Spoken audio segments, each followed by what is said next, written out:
In this video, I will be showing you how to get started with the STM32 Cube IDE, as well as the STM32 microcontroller that we'll be using throughout the year.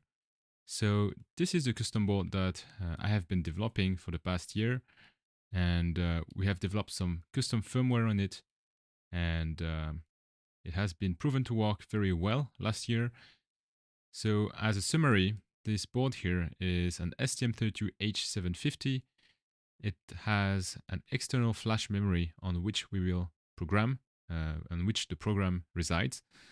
And it also has this dip switch here, from which we can set the ID of the board, because this board here communicates through two CAN buses, so CAN 1 and CAN 2. And each node here will have its own ID, which we can then access and send messages to. Right, so how do we actually program this chip? So first you will need to get the project. So to do that, you can just open a new browser window and search for STM32 Cube IDE.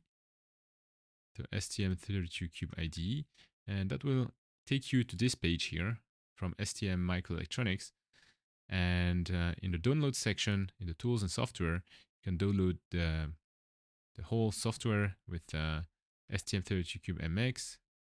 With STM32 Cube IDE. So you just type on get software here, and you can download the latest version, for example, or any version really.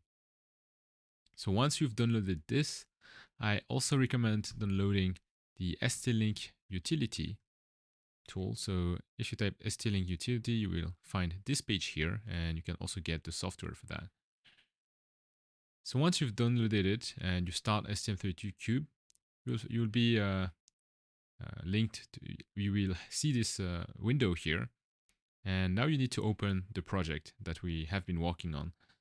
So for that, you can go to GitHub in the Avionics workspace, software workspace. So this is in EPFL Xplore and then Avionics software workspace. So normally the master branch should be the last version of the project. So I will assume that you've already set up Git on your computer with the SSH keys and stuff, as you have to do with any GitHub project. So then you just need to copy this. Then you go to your your folder on which you want to clone your project. So I will just go in, for example, in Xplore, then do an example folder. And afterwards, I will just open a new terminal, and I do git clone, and I paste my link here. So I'm just cloning my repository. So here I just need to write in the passwords that I've set up for Git. In your case, it might be different depending on how you set up Git. So in my case, I will just type in my password, and it will start to clone the project. So it's a fairly big project, as you can see.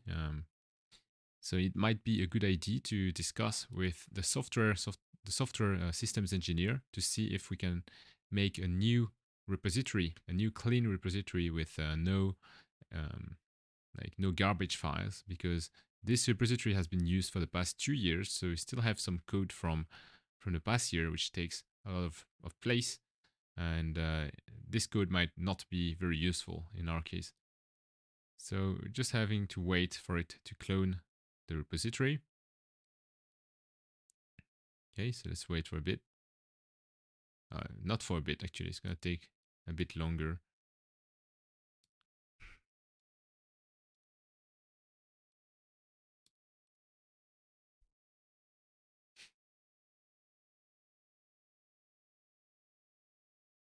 Right, so maybe in the meantime, you can just, well, actually, this part of the video will be sped up.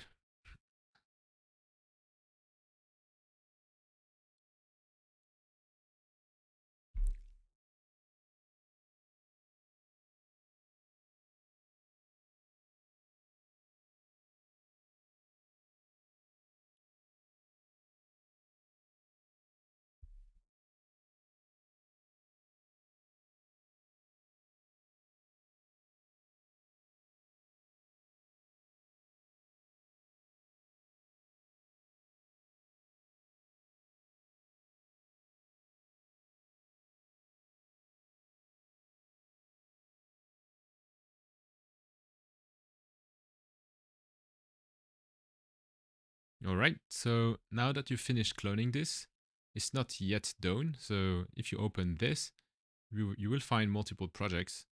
And here in the firmware, this is the project that you will be working with.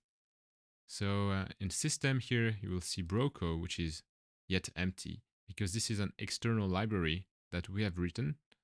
And if you go on the GitHub, you will see that it is defined as a submodule. So it is a sub repository, which will, when we click on it, it will redirect us to the correct commit that the source repository is using. So how do we actually get the code from this? You can simply type in git, first get inside of the repository, then you can just type in git submodule update dash dash init dash dash remote. And that will start to clone your, to update the submodule. So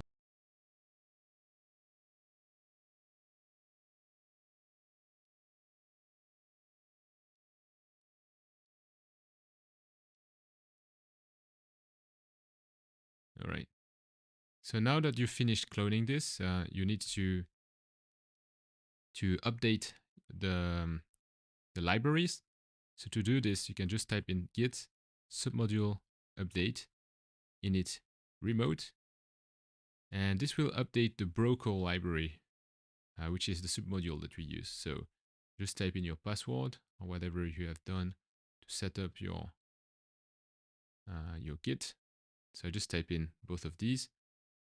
It's asking me again for some reason. All right. So now it says submodule path checked out this commit here, and we can see that it is the correct commit. So if you go in the repository, this is the branch that we are working with, and this is the last version of the commit 5015, which is correct the correct commit here. All right, so you've successfully cloned all the projects. So now we can just open the project. So we just do file, open project from file system, and you just select the project. So in my case, Xplore, example, and this. I will just select this source folder so that it can open all of the projects. So I do this. These are all of the projects that it will open. So I just do finish, and here you will see all of the different projects that are opened. It might not compile directly because there might be some just some minor issues with the library. So I just tell you what to do now. So first, something that you have to check are the debug configuration. So just go here, debug configuration, and in the Orion firmware, the first thing that you have to check is whether or not you have the external loader. So right now, the external loader is set as in the workspace, Orion external loader, and this is the external loader. So this is correct. We have the external loader here, which is defined in this file here. So if you are not clear, if it's not clear to you what an external loader is, I recommend watching the video that I will be doing for actually external loaders and external flashes. So how we actually generate this file and what it is used for. So, but in short, it is just used to program the external flash memory. Okay, so now let's try to build it. So we simply do right click and build project. It might not build because there might be some errors in the build. So yeah, this is probably because it lacks the Broco library. So this is a weird bug that I've observed when cloning this repository. So I still don't know why it does this, but so for some reason the project here is not compiling. So we need to do some few things. So first we can try to move this out of the system, and then we can copy it and try and paste it inside of this folder. So just paste. Maybe just refresh it first and then paste. And yeah, so now we have the Broco library inside. I don't know why it did not find it first. So you can just delete this. And yeah, so here is the Roku library. You can verify that it is correctly inside of the system and Broco, right? Now we just have to verify some things. So in the include part, build and build.h, normally you should uncomment this build with CAN socket driver. We should comment this and uncomment the build with fdcan. And if everything is working correctly, then it should build normally. So you just do build project, and if everything is fine, it will start to build with no errors. So here you can see that it built with no errors, which is exactly what we want. Right? So now I will show you how to program the PCB.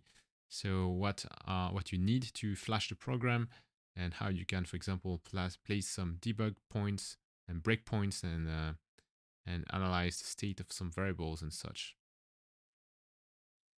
So now you should have successfully compiled the code with no errors. So how do we actually flash the PCB with the code that we have here? So to do that, you will need, of course, the Orion board.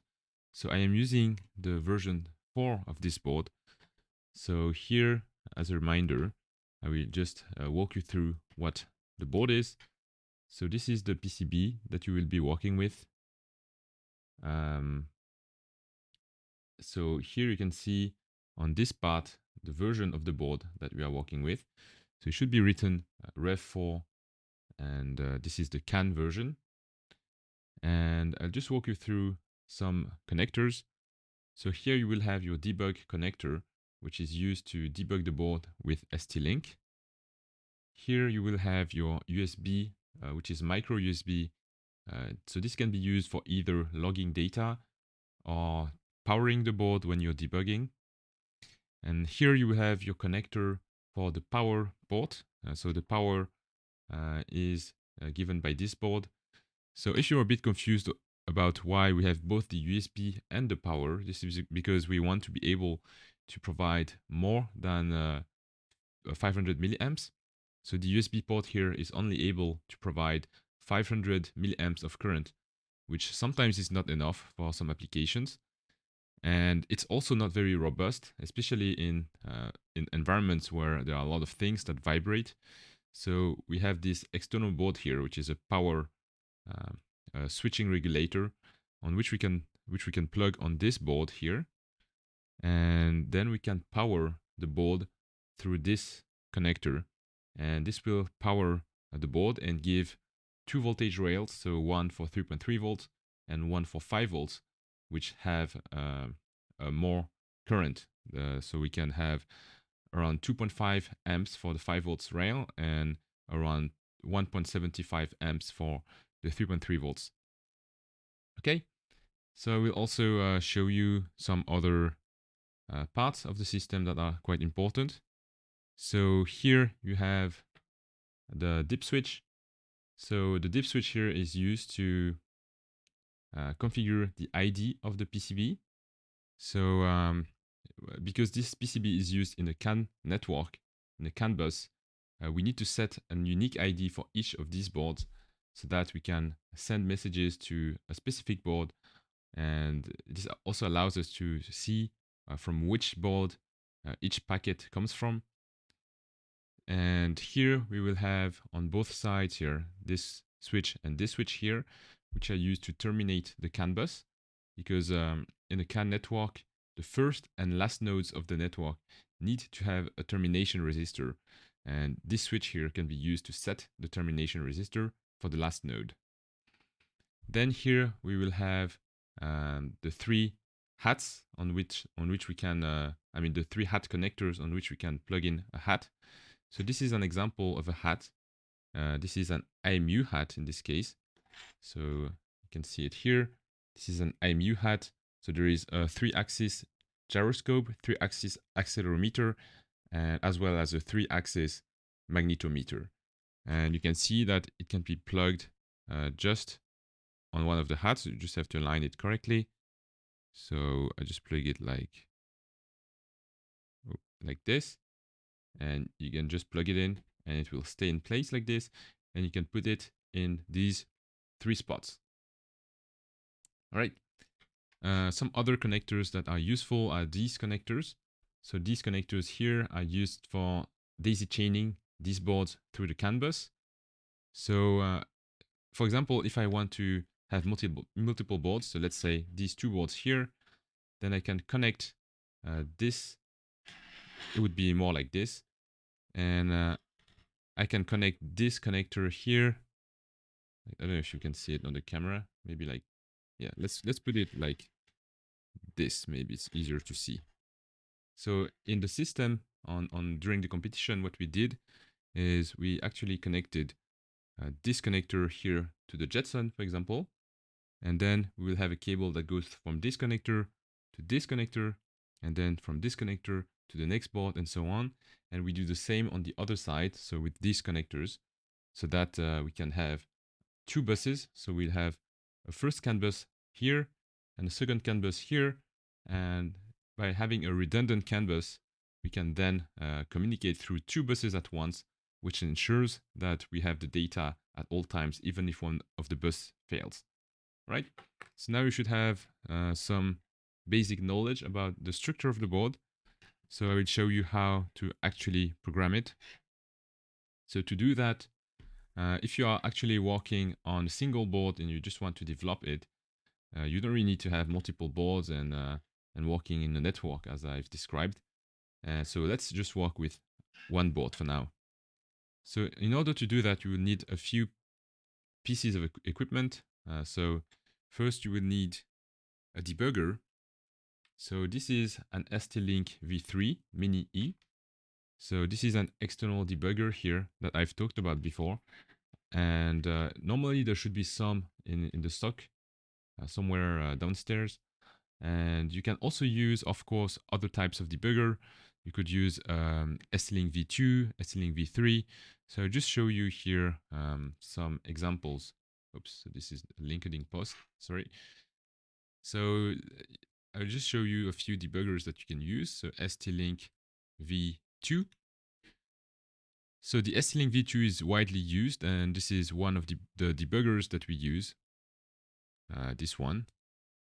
So the thing that you have to be sure about in order to make sure about to be able to debug this board is the connector. So you want the connector to be either a 2 times 7 connector or a 2 times 5 connector, so 10 or 14 connections, in order to be able to plug it in this port here.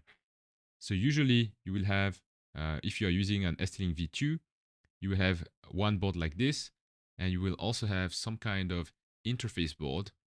So if I just type interface board, I don't know if it's interface or maybe 2.5, 2 times 5 or something. You should have some kind of interface board that actually converts this large connector here to a smaller one. Yeah, some kind of adapter. Maybe I just write ST-Link V2 adapter, but there should be some in the storeroom normally. So yeah, it's kind of like this, but ours is this one. So you just plug this inside of the ST-Link, and you will have a small connector here with the proper pinout. Okay, so this is the first cable that you will need, and the first piece of equipment that you will need. The second piece of equipment is a micro USB port, micro USB cable, I mean, and this will be used for both debugging and also for powering the board while you are developing your application. Okay, so first let's power up the board. So you need to just plug in this USB here. So we just plug it into one of our ports. And this will give us 5 volts as the input. So we can just plug it in here like this. So here you will see already that we have already have some program running, which is why the LEDs are blinking and these are powering up. So this is the first step. Then you want to add your ST-Link. So you will have your ST-Link v3 here, and you just connect a USB-C, USB-C connector on this side. Okay, then you just connect this to your computer.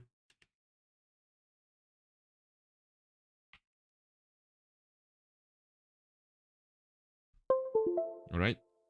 So now you should have this connected to your computer, and you can just connect this to this port here. All right, so let's do that. Oh, I think I lost focus here. All right. So now you should have everything connected to start debugging. So the first thing that we can check is whether or not the board is detected. So to do that, if you've installed before the ST-Link utility, you can do ST-Link utility, and you will find here the program. And normally, if you press on connect to the target, you should find something. So there will be more details in the video that details how we actually wrote our own bootloader, how to program the external flash memory. But normally you should have some code at address 0x080000 something. So here, this is the address that I put here. If there is nothing at this address, then you will need to follow the steps that I will show you now. But normally there should be some code here, right? So we can see here that that it has been correctly configured. So there is no need to do anything further, right? So you can also see that when I actually went into the code here, analyzed the code, the whole board froze because the program was being stopped. So now let's go into STM32 Cube IDE. Just make sure that ST-Link utility is not running anymore. So you can just go here. And so now I will show you the steps of what to do if there was nothing at the address 0x08 and 6 zeros. So if there was nothing here, that means that the bootloader was not written.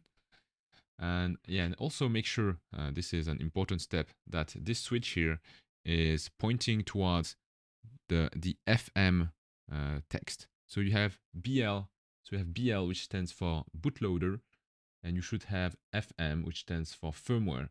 So please make sure that the switch is always pointing towards the firmware side, right?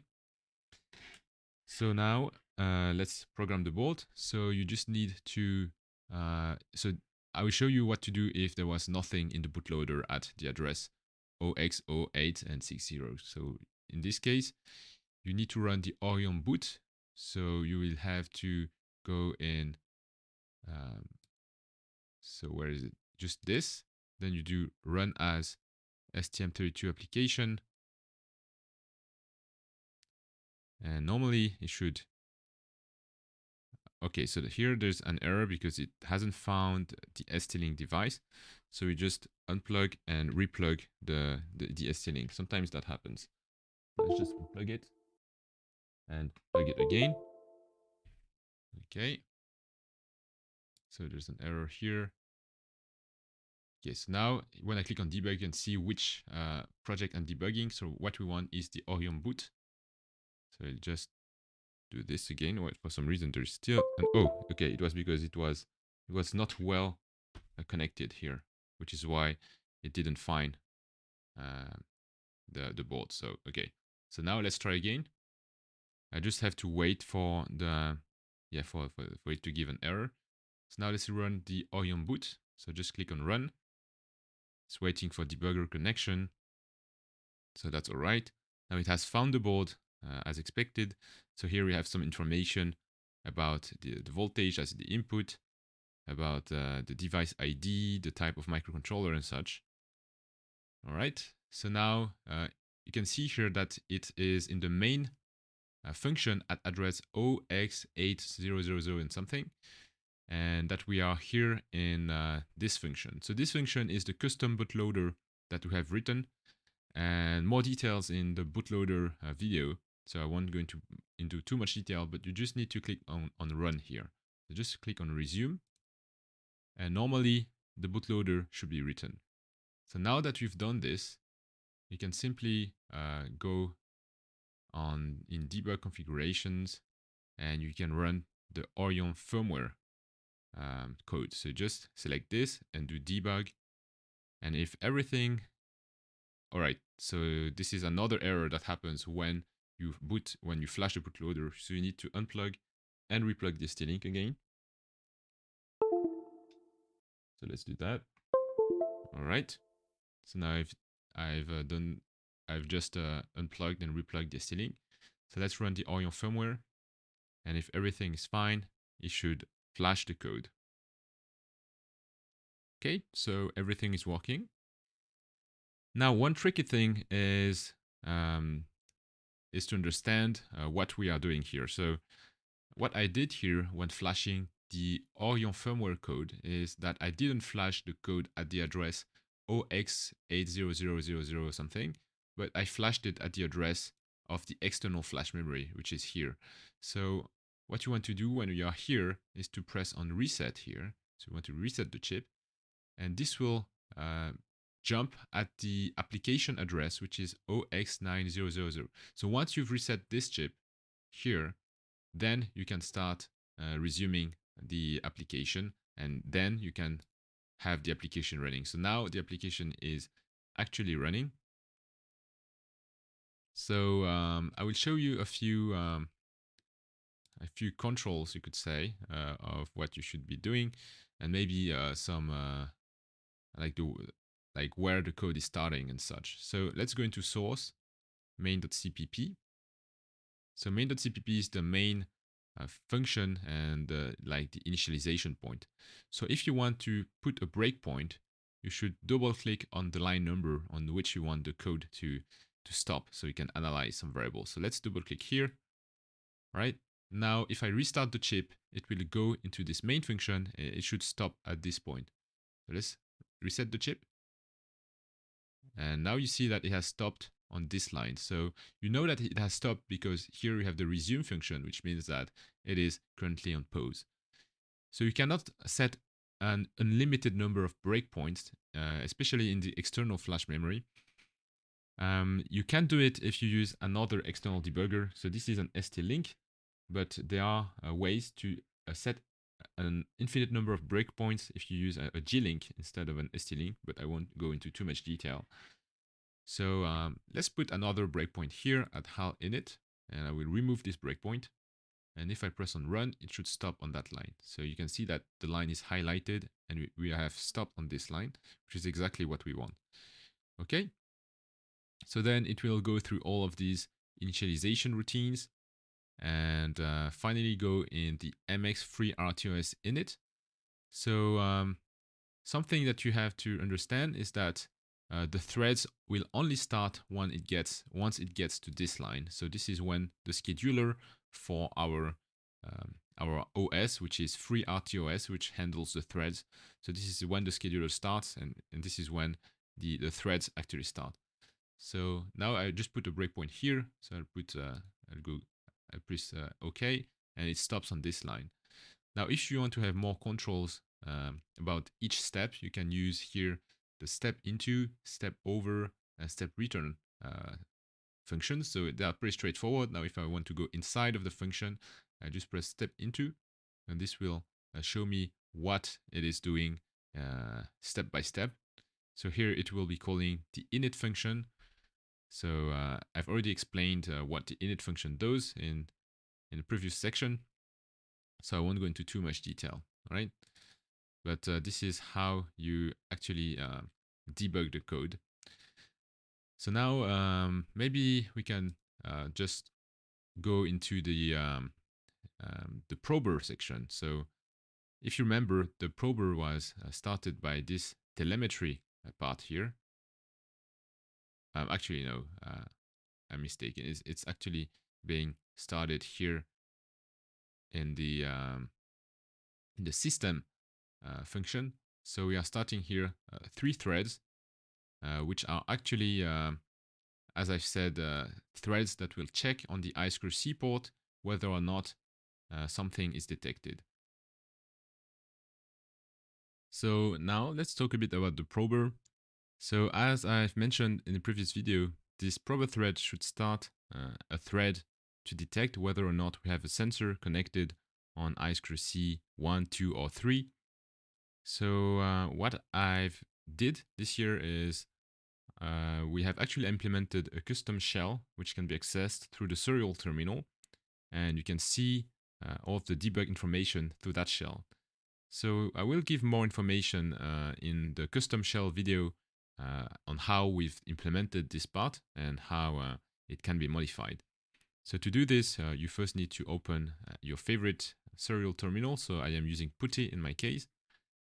Then you just go into serial and you need to select your COM port. So I can just go in device manager in my case. And here we'll have a list of COM ports. So normally the COM port we're interested in is the Silicon Labs CP210X. So this is COM10. So let's write COM10. Okay. Now the baud rate here is going to be 921,600. So I can also save a new setting with this. So let's save it as right. So okay, so just write the name. In my case, it's going to be Orion, which is the name of the board, and we'll just save it like this. Okay. So now I will just open the serial terminal. So here you have an empty window because actually the board has already started, and also because it is currently in not running. So we are still in the pause configuration. So let's just resume the board. And now here you will see some text which just shows the information that we can see. So let's right click here, go into the settings first, change settings. We would go in terminal and then select local echo. So this is not necessary. This is just so we can see what we are actually typing.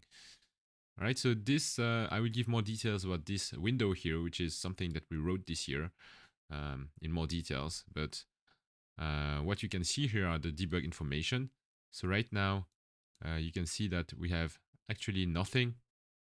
So it just writes that it has created drivers for the CAN buses, has created the watchdog thread, and then it has successfully connected the drivers to the CAN bus.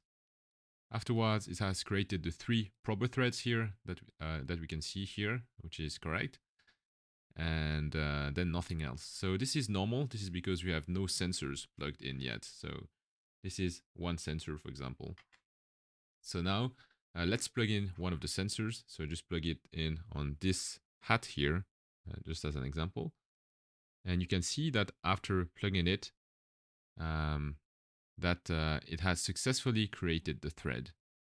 And it is also requesting a configuration from the Jetson. So these are configurations like an offset configuration and such that the Jetson has, and that the Jetson can send back to the microcontroller so that it can change the configuration of the AMU. You can also see that we lost the connection to the FD CAN bus. This is simply because now that we have a sensor connected, it is trying to send data through the CAN bus, but because we have nothing connected on the CAN bus, then it fails the send of the data. Okay, so this is just one of the sensors that we can plug in. We'll see that if I unplug it, it should detect that it is no longer here. So you can see that it has aborted the thread. We can also see the list, not the list of sensors plugged in, but the list of sensors that we can monitor through the monitor list. So let's first type help. And here we have a list of comments. So here we have the monitor, which enables us to monitor whatever sensor we are plugging on the board. So if I type monitor, I will have some more information. So now if I type monitor list, you will see that I have no monitor IDs. So this means that we have nothing to see, which is quite logical because there is no sensor plugged in. So let's plug the sensor here on another section of the board. All right. So now it has successfully created the thread, and I can just type in monitor list, and this gives me a list of all of the different monitors that I can see. So I have IMU, accelerometer, gyroscope, magnetometer, I have the quaternion, and also the Euler angles. So I can do monitor, um, like monitor enable IMU. So I just wrote monitor enable IMU, but it's overwriting what I'm writing here because of the text. But now let's press enter, and I can have here all of the information for that sensor, as you can see here. So right now, if I move the sensor, you will see the different parts of the sensor moving in the terminal here. Okay. So this is very useful. Now I can just type monitor disable to disable everything. Let's type monitor list again, and I can, for example, do monitor enable, which enables every monitor according to what we've written in the code. So just monitor enable. And here we have the acceleration. We have here the gyroscope, the magnetometer in terms of calibrated values and raw values, as well as the Euler angles and the frequency at which we are computing this. So yeah, so this is pretty cool. You can see that everything is moving according to what we have written in the code, and this is very useful in order to have some insight about what we are looking at. So let's do monitor disable. Okay. So here you have a pretty nice overview of how to work with the board and how to see some information through the serial terminal, and also how to debug the board. So yeah, so this is quite nice. Now I can just also show you some example of how to debug part of the code. So let's go in the prober. So let's go in system, threads, source, and then you have prober here. So now this is the code that will be started when we plug in the board. So we can check whether or not it has started by setting a breakpoint here. Now, if I put in the board here, you will see that it will go inside of the breakpoint. So here, the breakpoint has triggered, which means that we are stopped at this point. So we can see on which, when you are actually stopped like this, you can inspect the variables by just hovering your mouse over the variable. So let's hover our mouse on the I2C here. So here we can see that we are working right now with I2C2, which makes sense because this is the hat number 2. So here there are some text on the board, and here you can read that it is hat number 3 on this part here. This is hat number 1, this one, and this is hat number 2, which is why we are detecting it on I2C2. So here it is stopped here, and now let's go inside of the HRS thread, so we can have some. So you can have I can show you how to stop the code at some parts of the code. So now it should go inside of the init function. So let's look at the init function. So the init function should be somewhere here, right? So if I put a breakpoint here, it should go inside after creating the thread, right? So this is creating the thread. Now I'm stopped here. And yeah, so it will go until this point if everything is correct, and it should log a thread successfully created, right, like this. Now if I go in the serial terminal, you can see that it has correctly been created as we have written here. And now I can also go in the loop. So let's go in the loop function, and so you can see where you can put the breakpoints and the values that you can read and so on. So now let's go into the loop. I don't see it. Should be somewhere here. Well, the code is pretty long, So it's a bit hard to see, but it should be somewhere here. So this is the init function. Then you have the request config. Okay. So the loop is here.